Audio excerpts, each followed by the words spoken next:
I know it's been a while, but I think it's time for us to take a trip down under. What do you think? This is Truth to Ponder with Bob Bierman. It's been quite a while since I've had as a guest on the program George Christensen.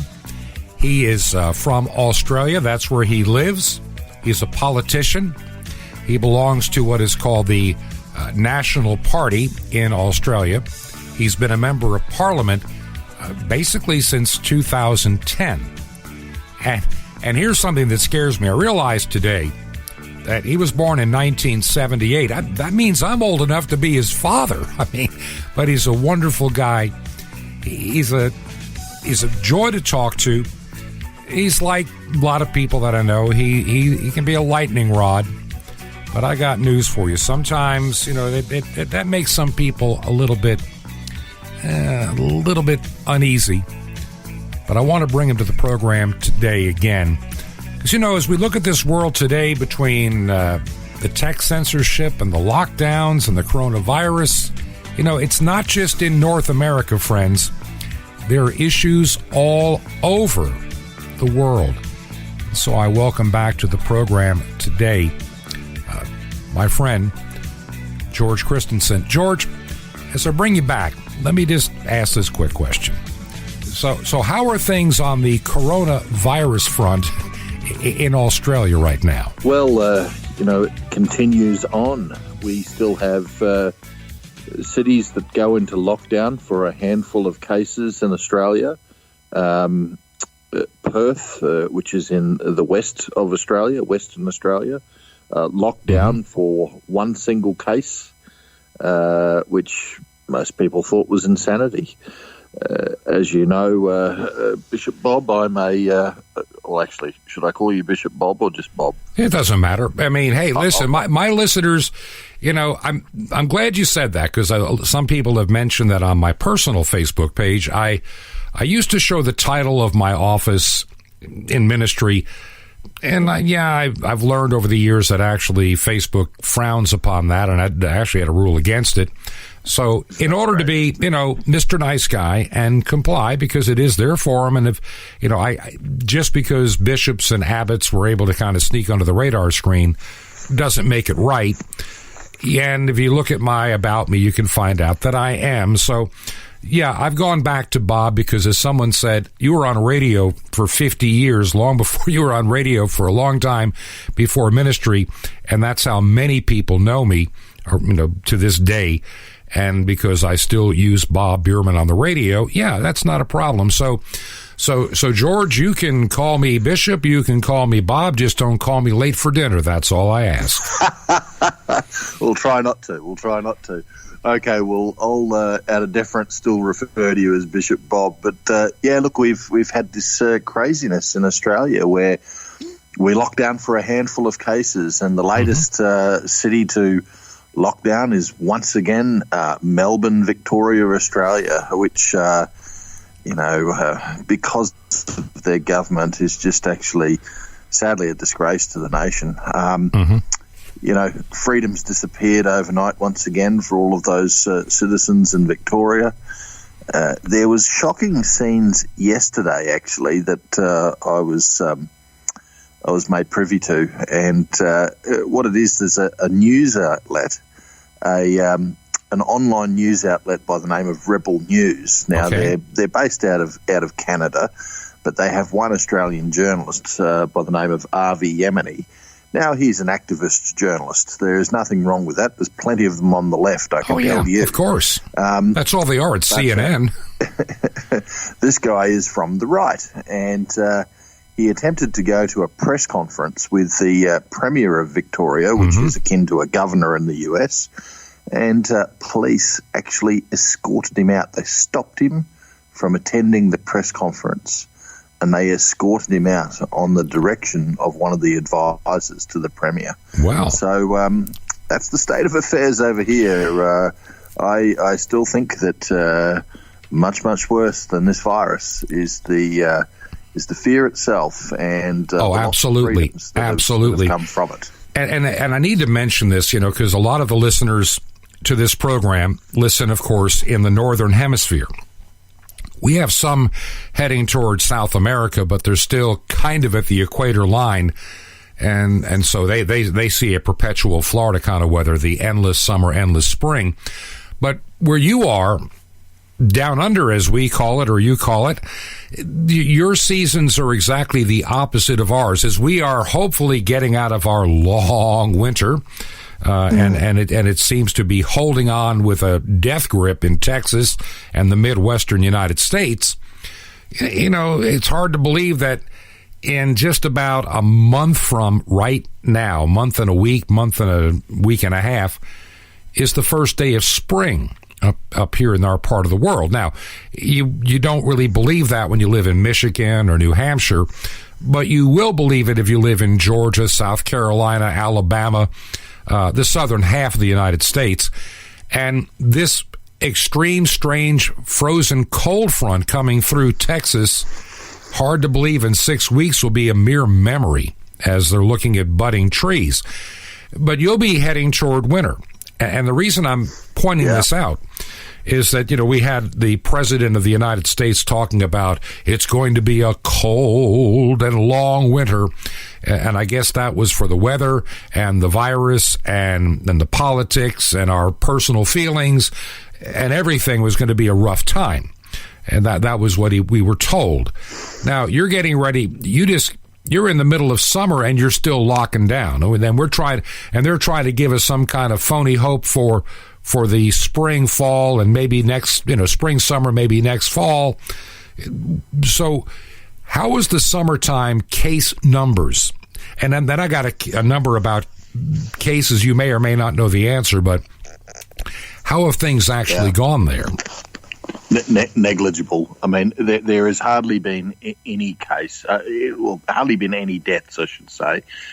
Cases, yes, you see them here and there. The numbers, I will get that to you very shortly. But look, the last death that we had was December last year.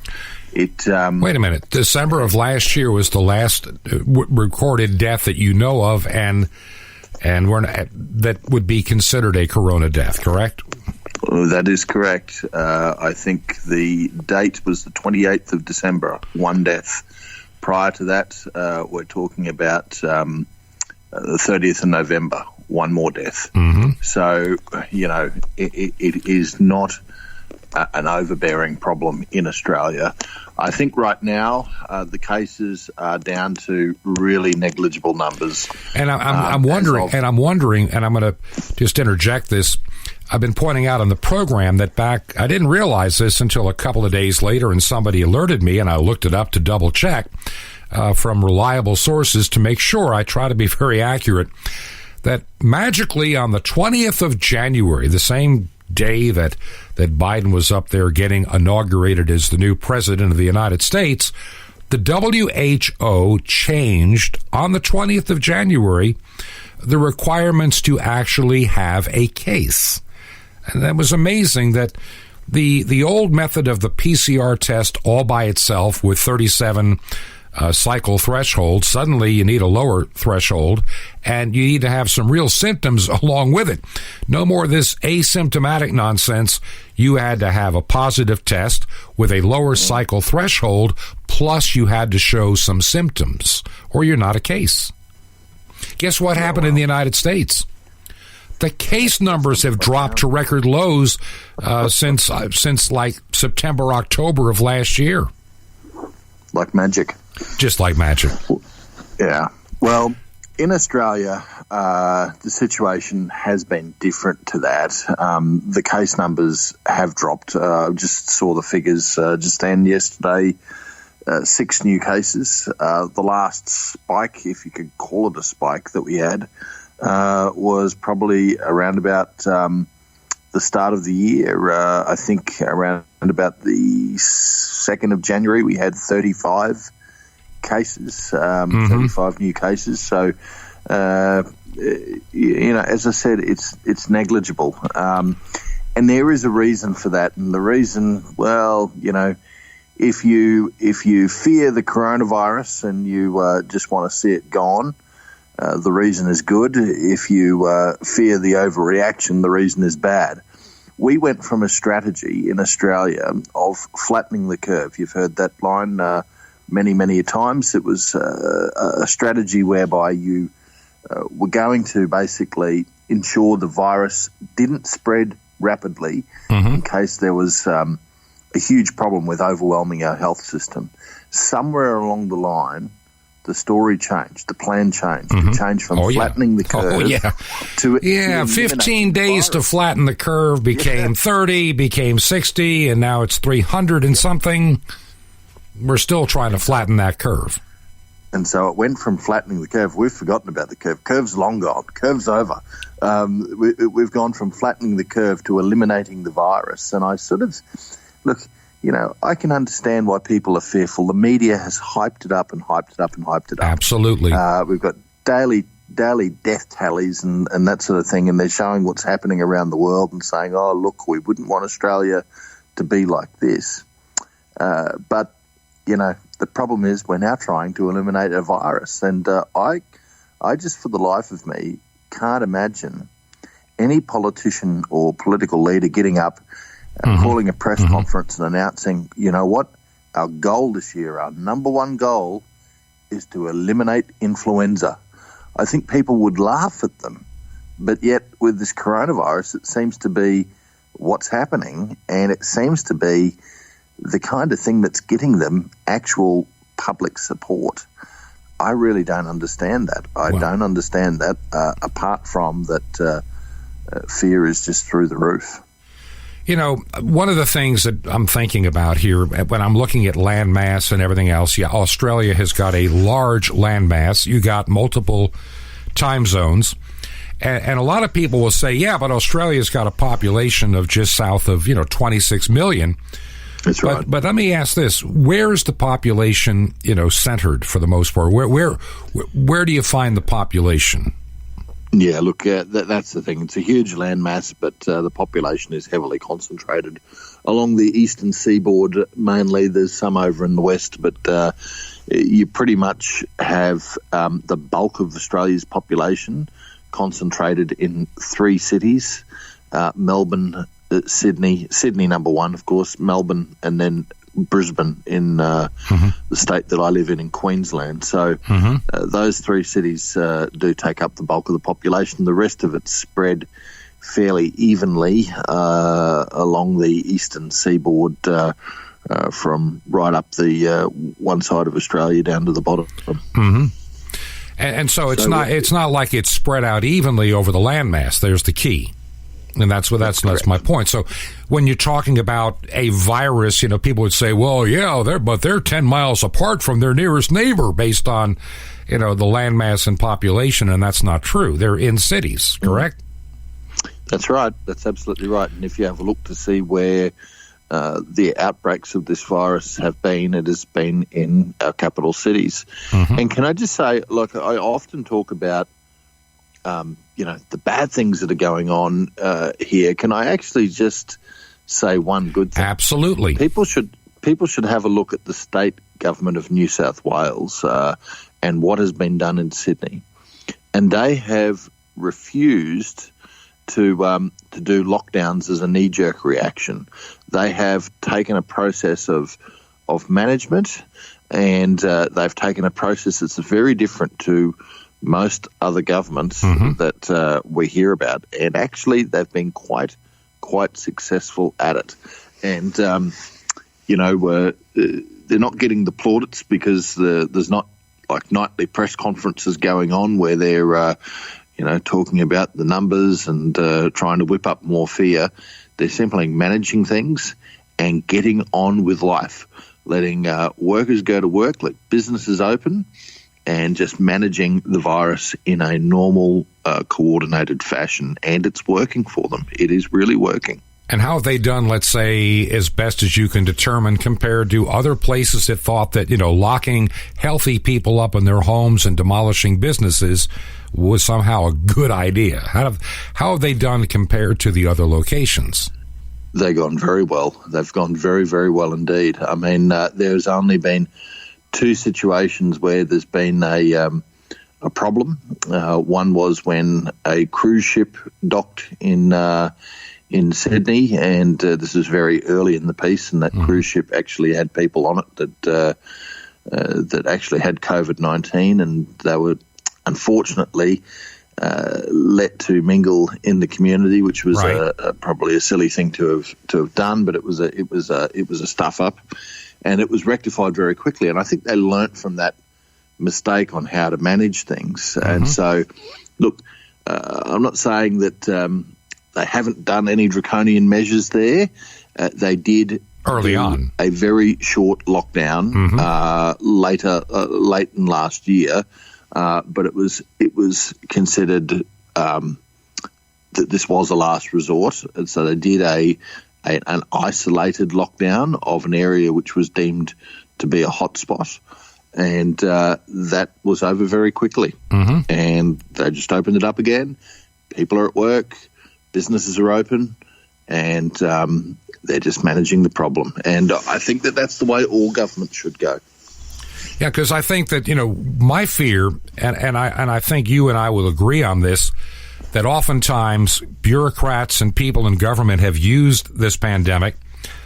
Sometimes I don't understand why they've used it the way they have. I don't get it. Was it really for the public good when you have, like in our country, governors like Governor Whitmer up in Gretchen Whitmer in Michigan? She does some things they didn't do in other states. Of the same kind of size and population and disbursement of people around the region. And her numbers are worse than places that said, we're not doing it this way. I'm sorry, we don't play those games. And it seems that having 50 little experimental states to work from, yeah, I get it that, the metro New York is a little bit more crowded, so is Connecticut. But even in states like New Jersey, where you do have areas that are not that crowded, they were still doing draconian lockdowns in communities, and it made no sense, and it didn't do any better than places that were comparable. And yet we still have governments that think that lockdowns are the only way to go and to keep fear going. It's going to cost Governor Newsom in California his job, and for that I'm thankful that he'll be gone. Now, what they get in the election is going to be anybody's guess, but there's no way he's going to survive. And I think if other states obviously had, if New York had the ability of recalling a governor, Mario's kid, I call him St. Anthony Cuomo, the pious, would be gone. I mean, if he doesn't get arrested for being such for killing people. I mean, the guy has been a disaster. Okay. So the virus, we're going to get away from the virus in a moment, but go ahead. How could you say that about Cuomo? Isn't he an award-winning actor? Yeah, that's the problem. That's all he is an award-winning actor. He's certainly not a governor by any stretch of the imagination, and nothing's ever his fault. It's always somebody else's fault. The guy over here didn't do his job. I did my job, and no one does their job, and why is everybody coming after me? Terrible. His father... Look, I disagree with his father on a lot of policy because I was originally from New York State, and so, but I'll give Mario Cuomo some credit. Believe it or not, I'm going to give him some credit. I didn't agree with a lot of his policy, but at least as a quote good Catholic, he was actually pro-life and legislated that way. He was the last of a breed in that regard, where he actually put his faith ahead of his politics. His kids can't say that at all, if they even have any faith. From what I'm gathering, they pretty well walked away and rejected it, but those are their personal decisions. It's very sad. And we have the same situation in Australia where, there's a lot of our Democratic Party is called the Labor Party. It's the sort of party of the left, and a lot of the old school Labor types. They were staunchly Catholic. They were pro-life. They and they were for the worker. Nowadays, they're just for the trendy elites, and they're for the trendy elite causes, and they've walked away from any sort of semblance of being a sort of a Christian socialist democratic party. It's sort of gone in a very different direction. What I want to do right now, I'm going to take a quick break here, and when I come back, I want us to change gears. We've talked enough about the virus. I think I did enough of that this week early on here in the States, but I want to talk about something that I think is even a greater danger to any country that considers itself either a democracy or a republic, take your choice, or a free people that has some kind of a constitution that is supposed to guarantee basic rights. And I really want to get into the concept and the dangers of what I call the cancel culture. And I think that you've had a wee bit of that down under as well. Would that be a safe thing to say? Oh, yeah. There's been plenty of cancelling going on, and I can certainly elaborate more on that. Okay, we'll be right back. This is Truth to Ponder. I'm your host, Bob Bierman. Reminding you once again, we want to thank all those that support this work. Visit our website, which is truth2ponder.com. Truth2ponder.com. The program is heard as a podcast and also as a radio station in a good chunk of North America. We will be right back. This is Truth to Ponder with Bob Bierman. The way of the universe in a moment. Shalom Aleichem. This is the nice Jewish boy, Jonathan Kahn, your Jewish connection, bringing you the riches of your Jewish roots in Jesus. Now get your pen out as fast as you can so you don't miss out on receiving a special free gift you're going to get and love in a moment. Now, God made the sun to give light. God made the rivers to give life. God made the clouds to give water. God made the trees to give fruit. God made fruit to give seed. God made seed to give birth to flowers and flowers to give perfume. So why did God make you? He made you for the same reason, to give. And that's why if you're living your life to take from this world, to get, your life is always going to be empty. You were made to give. So you can only find the reason you live in a life that's full by a life of giving. God made the sun to give light, and he made you to give the light of the gospel to those in need. God made the rivers to give life, so he made your heart to flow in the river of his spirit to give life to those around you.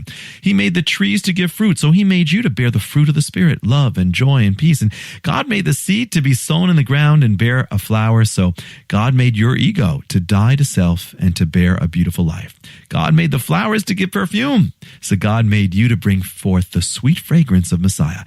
God made your life for one purpose, to give. Sum it up in one word, love. God made you to love. You want to be full? You want to be fulfilled? You want to overflow with joy? Then give. Give love, give light, give hope, give peace, give affection, give a hand, give your possessions, give help, give money, give the gospel, give forgiveness, give encouragement, give acceptance, give love. Your life and every part of you was made to give. Your heart and your hands and your mind and your will. Give, it shall be given to you, pressed down, overflowing. Love, my friend, because it's the reason the universe exists.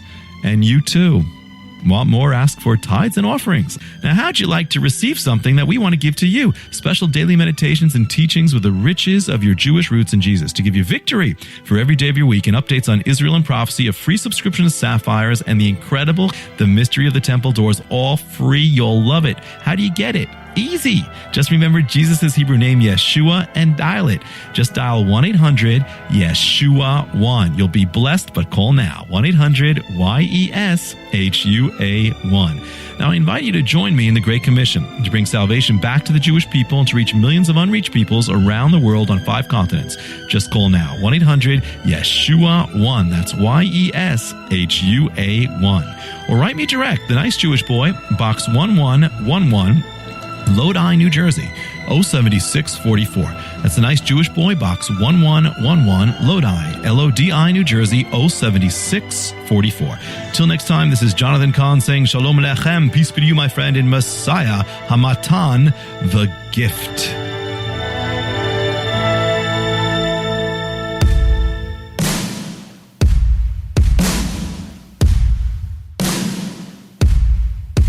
This is Truth to Ponder with Bob Bierman. And welcome back to part 2 of the program, Truth to Ponder, for this Friday and weekend edition. So glad that so many of you take the time to listen both as a podcast and as a radio program. I'm going to get back to my guest in just a moment. I want to thank those that have taken the time to write the program, whether by U.S. mail or even simply by an email. You can send me an email from our website, truth2ponder.com. That is truth and 2ponder.com. Want to thank those of you that support this program each month. A lot of people have been helping out with the airtime cost. I don't get paid for doing this. Nobody does. We simply, what money we raise goes strictly 100% to cover the shortwave airtime. If you'd like to help, you can do that from the website, or if you prefer, you can make a check out to Ancient Word Radio, and the mailing address is 21 Berkshire, Berkshire, 21 Berkshire Lane, and add number 263. That is our secure locked post box here in our complex. Number 263 in Sky Valley, 2 words Sky Valley, Georgia, and the zip code 30537. That is 30537, and we thank you so much. My guest today is Member of Parliament in Australia, George Christensen, good friend of mine, and he and I have gotten to know each other better over these many months. And before I bring him back to answer some questions, not long ago, he made a speech in Parliament. Yeah, we need someone to make a speech like that here in the United States. And here's what George had to say. I don't think most people want to live in a world where you can only post things that tech companies judge to be 100% true. I believe we should err on the side of greater expression. They're not my words, they're the words of Facebook founder Mark Zuckerberg from 2019. More so, he went on to say in front of a speech in front of Georgetown University students in 2019, this little gem: I don't think it's right for a private company to censor politicians. We had Jack Dorsey of Twitter tweeting out to us that Twitter stands for freedom of expression. That was in 2015. Oh, how times have changed. How times have changed, where we now have these big tech social media conglomerates that are censoring political speech all over their platforms. And I, for one, do not think that that is right. That is an attack on democracy itself. That is an attack on free speech. And, you know, if you can censor and deplatform the leader of the free world, you can do it to anyone. There's an old saying, whoever takes down the king becomes the king. And these social media giants, these big tech corporations, are now way, way too powerful. They control basically the new town square, the new public forum, where a political discussion, where all sorts of discussion goes on. Now, of course, we should clamp down on illegal speech, on stuff that is harmful, that is defamatory, that's illegal, the content that is actual hate speech, not just speech that we hate, but actual hate speech. There is a difference. We should clamp down on all of those things that in a newspaper would not be allowed. But the problem is these big tech companies have gone far too far. They are now clamping down on political discussion, political commentary, political views, and they're also putting in the so-called fact checkers, where they come in and say, sort of give the impression that a fact that you have posted is wrong, when in fact it is a fact and it is correct. They do that by saying it's missing context. Tell me which news story isn't missing some form of context.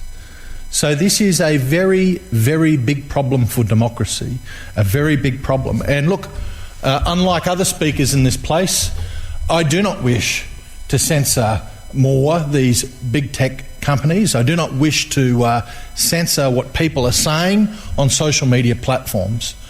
But I will concede this: they're actually now no longer platforms. They're publications. They're censoring speech that is lawful speech on what was once platforms, which is now basically their online publication. And so that is why, if these big tech companies don't bring themselves back to the point of being social media free speech platforms as they originally intended, that they probably should, as the member for Mallee has suggested, be liable for defamation. Because they've basically become publications now, publications which edit. They have editorial guidelines. They call them community standards, but now they're basically editorial guidelines.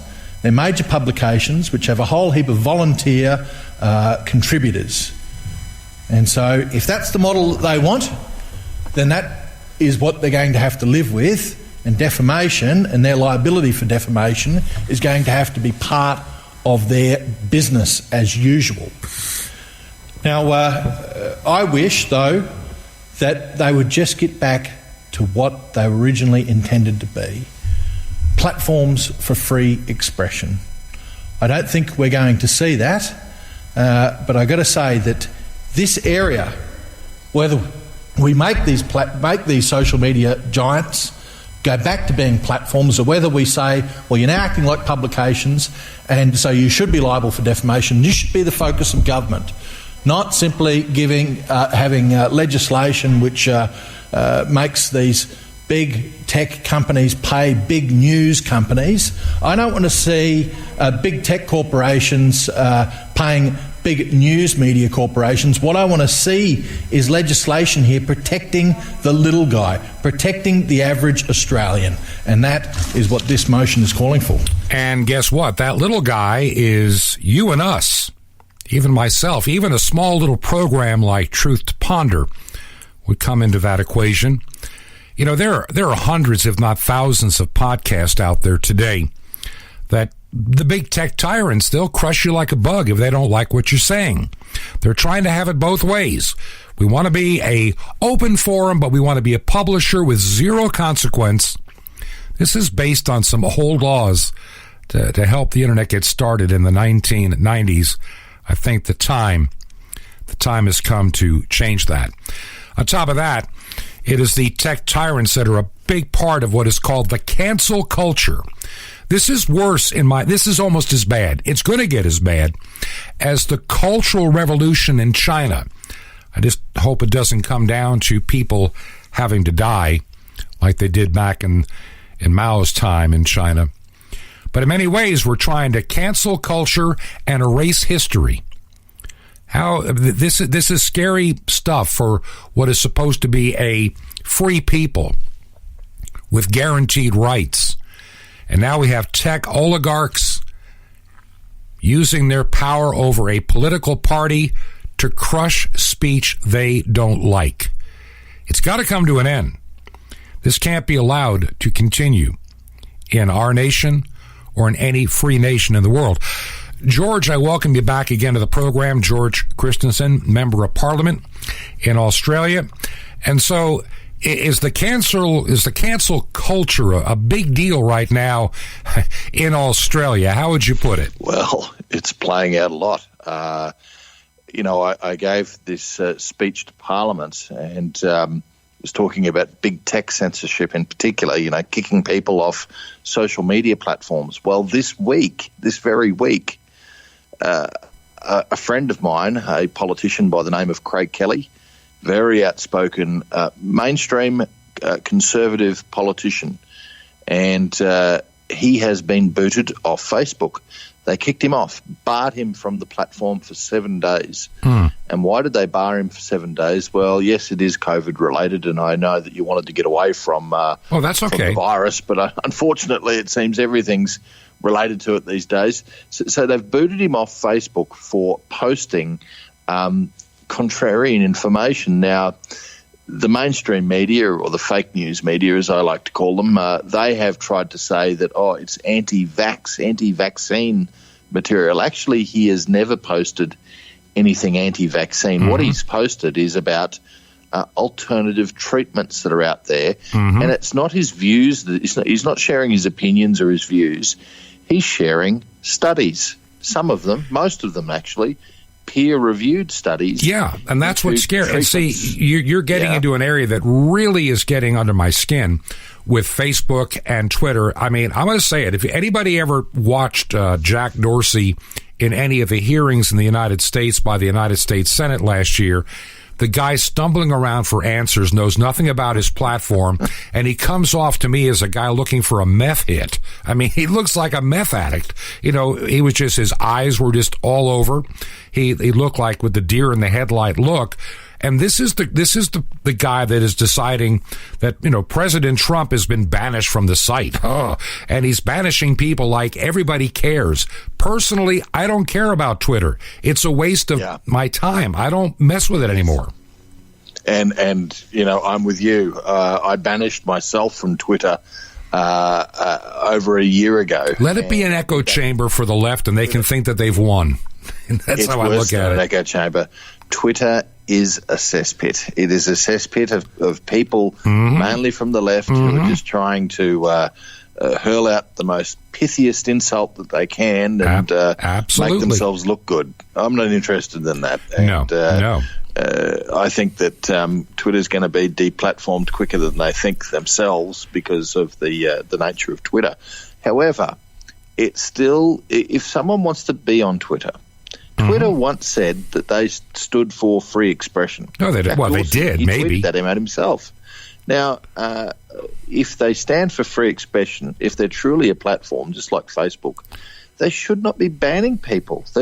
You know, and this is the point. You played my speech a bit earlier, and I said in that speech this clear thing. These social media companies, these big tech tyrants, they can't have it both ways. Exactly. They either got to be platforms that are open speech, of course, you know, unlawful speech, defamation, incitement to violence, threats against people. Yeah, you hold the platform blameless, and you go after the guy that made the inflammatory, illegal statements or threats.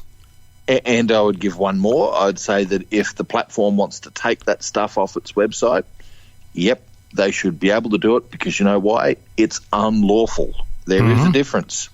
You know, but there's also a difference between hate speech and speech that people hate. And this is the problem. Hey, guess what? Sometimes people hate the truth.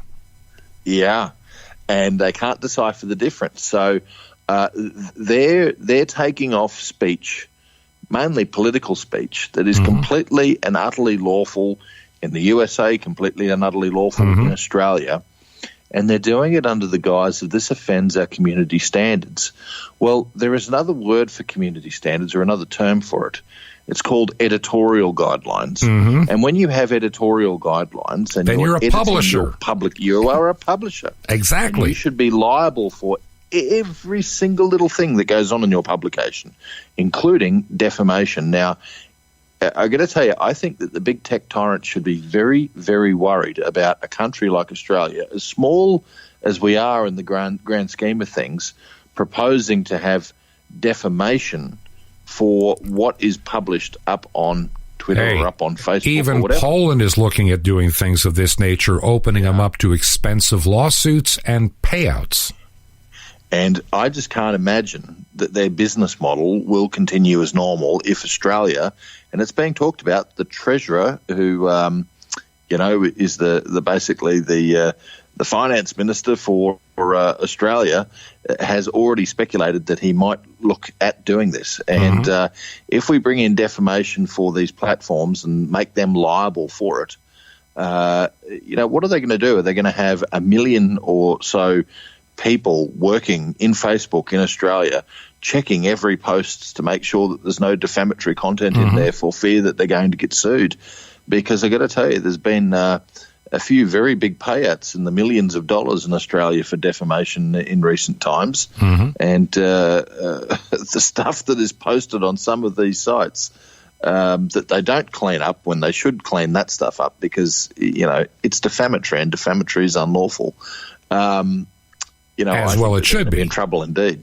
They're going to be in trouble indeed. Let me ask this question, and this kind of going right back to a lot of the things that you have been stating over recent months, and I agree with. I mean, especially about the cancel culture. Let's just assume for a moment, you know, let's have some happy thoughts here that, you know, we know that as Christians we're going to be coming into some perilous times. Christians will always be hated for Christ's name's sake, period. I get it. But, there comes a point in every despot's career, and there are a lot of despots in the world today running the show. The billionaire class thinks that they are totally insulated, and they think they've purchased and own all these governments. And they're going to try to control people. Now, there are people that believe, and I tend to follow along, that there are some of those, billionaire tyrants that would like to see less of the plebes out there and would not mind if we, departed this earth sooner than later. I mean, we know that. I mean, that's just obvious. I mean, Bill Gates has made it clear we have to depopulate, and others we need to do all this stuff to save our planet, because once again, these are planet worshipers, not God worshipers, and we also know in the book of Romans what becomes of them. Now, with that said, God has a tendency to take us through times of tribulation, but we also see times when the pendulum swings back. And what would happen in a place like Australia or the United States when, tyrants tend to overplay their hand? And it took 70 years in the Soviet Union, but it may not take that long in the United States. We may have 7 years, or we may have, 7 months before people say, something, we've flat out had enough. And they start pushing back against these tyrants. And so what's going to happen to the Facebooks and the Twitters that think they rule the world and that they think they're the ministers of truth, and you either espouse the truth we tell you to, or we cut you off? So what is your thoughts on what could happen in this world to the Twitters and the Facebooks and what have you? Look, I think that it might be starting to happen. People are getting angry about it. There's a growing number of people that are getting angry about it. The problem is that these big tech companies are backed up by the big news media corporations. And billions of dollars.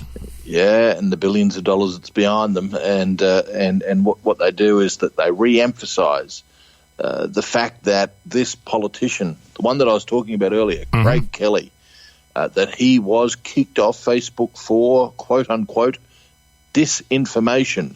Well, it wasn't disinformation, as I said. It was peer-reviewed studies that he was sharing. They try and keep the lie going. Keep the lie going for big tech. Good example. Let's go back to last year, and you saw this. This was a worldwide event.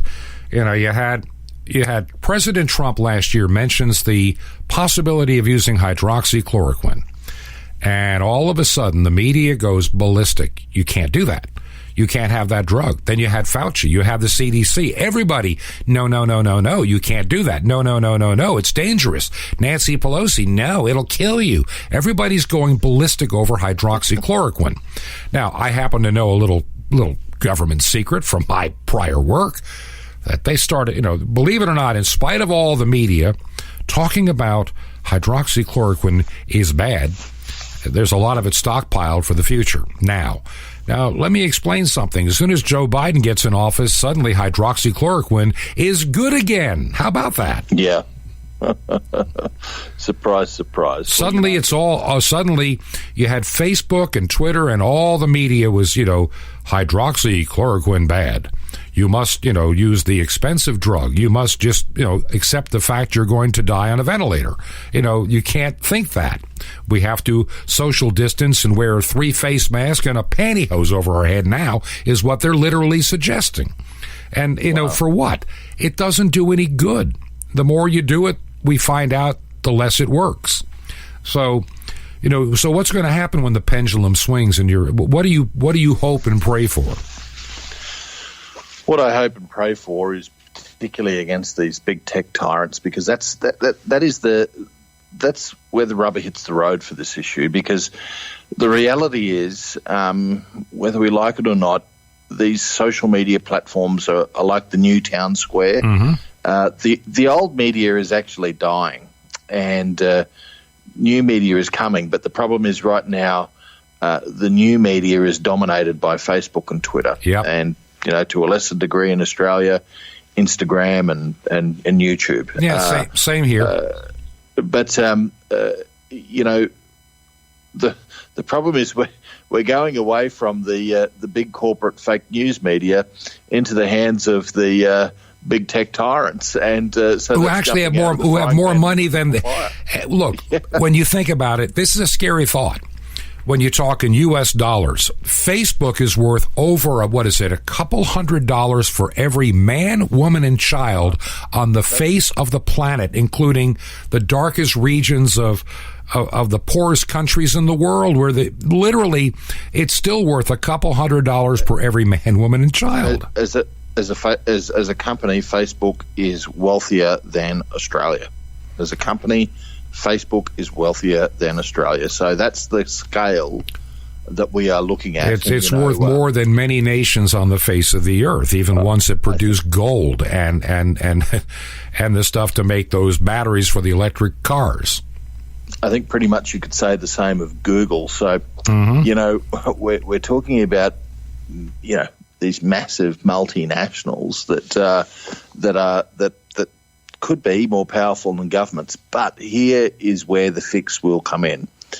When governments, and it will be conservative governments, because the left are happy with it. And the left are happy with it as long as these big tech tyrants just keep on pinging conservatives, where they keep on, if they keep on censoring the content in that direction, which they're going to, absolutely, the left are going to be happy. And I'll touch on in a minute why the left are wrong with that. But anyway, the change will come when conservative governments get a bit of spine and say, no, we are sovereign nations here, and you will not do that sort of stuff in our country. Now, that's starting to happen. You alluded to Poland earlier.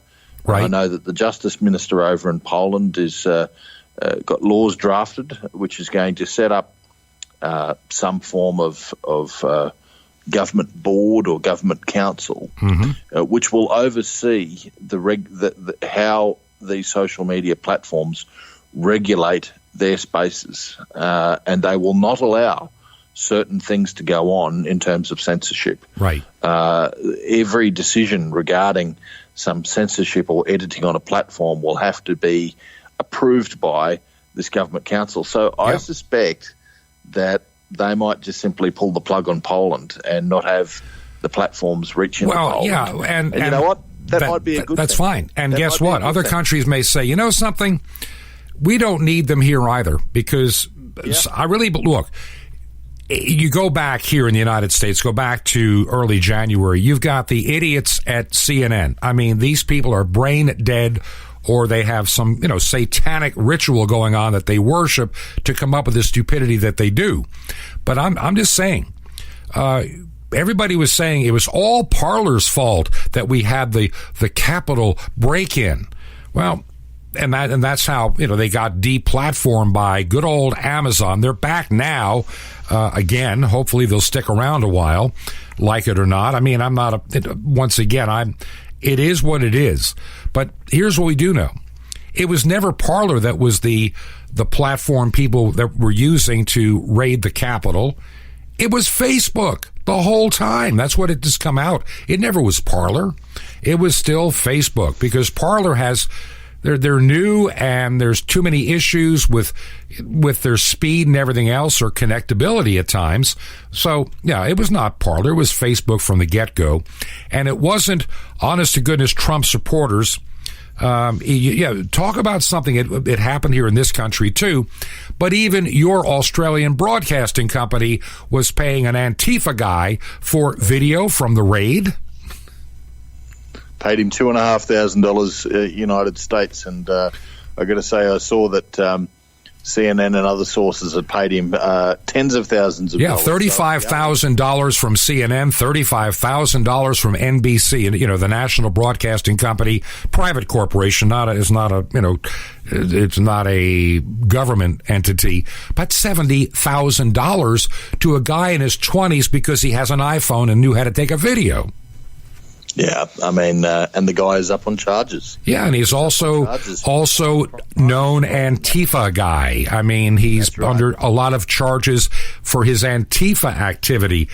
And then we find out that, the most disgusting thing I realize now, about 2 weeks ago, not quite 2 weeks ago. Yeah, 2 weeks ago now. They had the officer that was allegedly killed at the Capitol.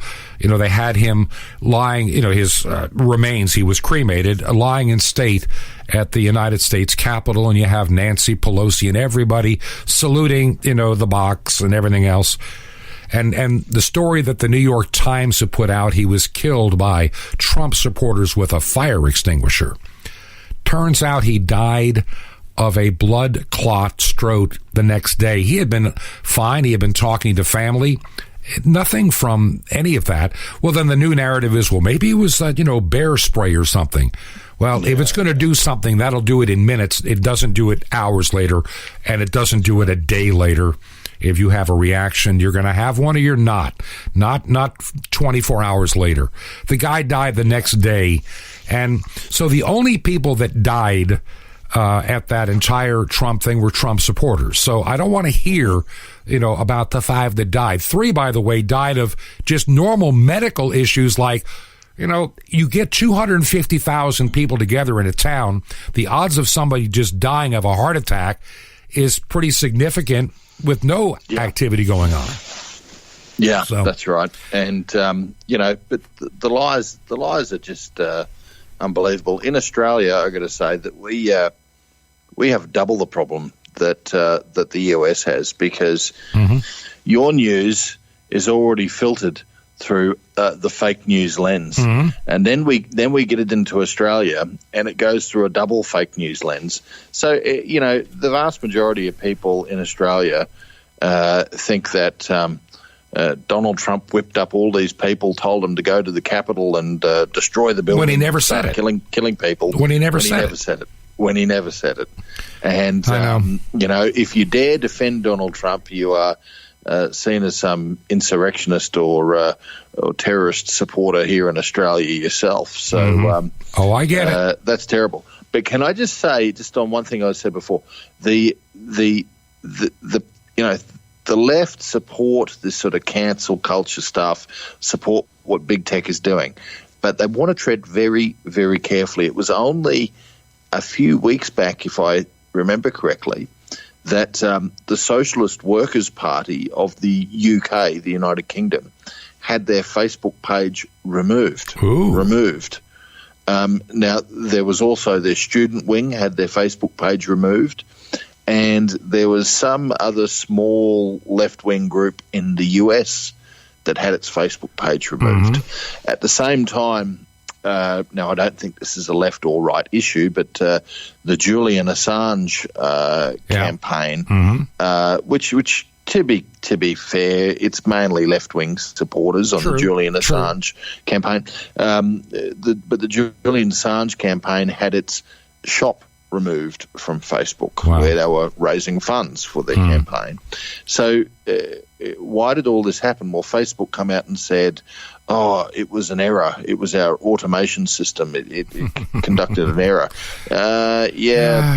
Maybe not. But whatever the case, it just goes to show that the deplatforming and the cancelling doesn't just happen in one direction. When they know they've got the power to do it, they will start removing any voice that they disagree with. Because those voices may disagree with Mr. Zuckerberg or Mr. Dorsey or somebody else, involved at Google.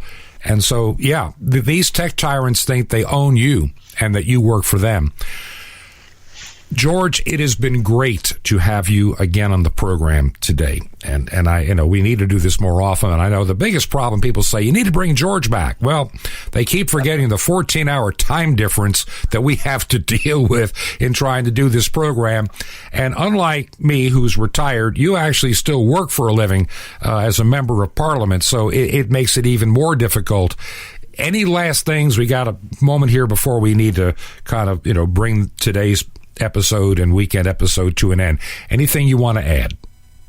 The only thing I want to add is this, Bishop Bob. Thank you for what you are doing. I know your podcast is growing immensely. I know there's people in Australia who are listening to it as well. Oh, yeah, they are. But you are doing a tremendous amount of work for the greater good in what you're saying and the issues that you and the people you bring on your program are actually pointing to.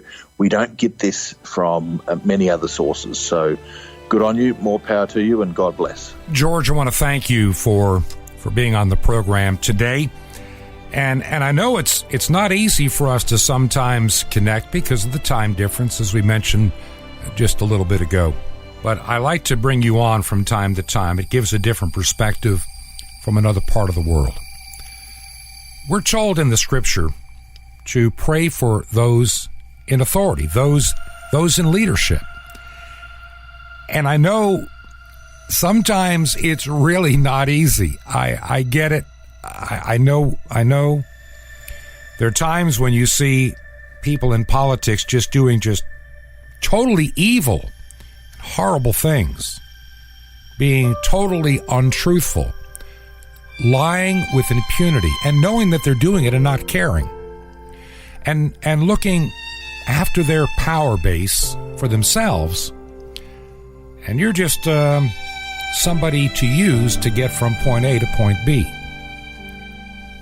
We call that the swamp in D.C., and let's not be deceived. It's in a lot of state houses around this country as well. It seems that government always attracts a number of people that can find a way to do well for themselves. Saw a video the other day, and some people have tried to excuse it or explain it away, but it's rather difficult with what I saw.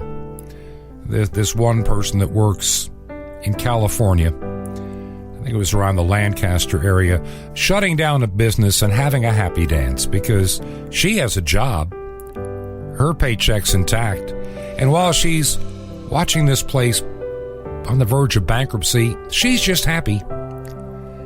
Some people said maybe she's just nervous. I don't know, but you'd think that this would be a solemn occasion, but too many in government think it's, hey, my paycheck's good. I don't care about you. A lot of people are enjoying the power trip. We need to pray for all those in authority. Like I say, I know it's not easy, but we're told to do it anyway. So let's learn how to be more prayerful. Maybe that'll be something to help us out for a while. Maybe that'll buy us some time as we're heading toward a time of, I think, tribulation and God's righteous judgment against many of his people. I really believe that. So many Christians have fallen away. They've had it easy. They don't understand what it means to be persecuted and not loved and popular. Nowhere in the Bible does it say you're loved and popular by the world. You're, in fact, hated for Christ's name's sake. So this is the purpose of our program. Do you believe in the work that we're doing here? As I'm closing out this program for this week and weekend, would you keep us in prayer? If you can help us a little bit on the airtime cost, it means the world to me. I'm not a paid employee. I don't get anything out of doing this show. It's not why I'm here. I'm only here for one purpose, to bring you truth to ponder and guests that'll help in that process.